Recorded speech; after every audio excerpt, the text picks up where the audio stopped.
Во критична состојба е мажот што вчера се самозапали во Кочани. Во моментот е на респираторна машина. Изгореници од 2 и 3 степен има на главата, екстремитетите и вратот, потврдуваат од клиниките во Скопје. Денес Кочани се уште во шок од трагедијата.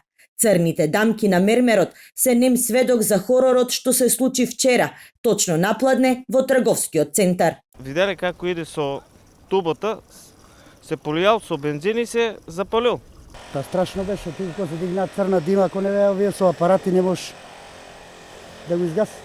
Голем дел од кочанци ја одбегнаа нашата камера. Не сакаа да зборуваат за нивниот сограѓанин, кој потекнува од фино семејство, а важел за мирен, културен и интелигентен човек. Сепак велат дека стресниот живот и недовербата во институциите се причина за се поголемиот број на млади кои имаат проблеми со психичкото здравје.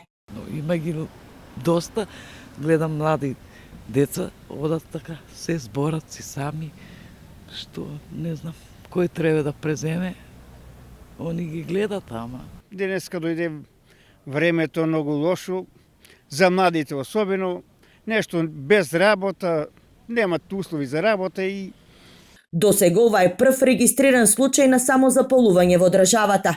Вакви случаи има регистрирано во соседна Бугарија.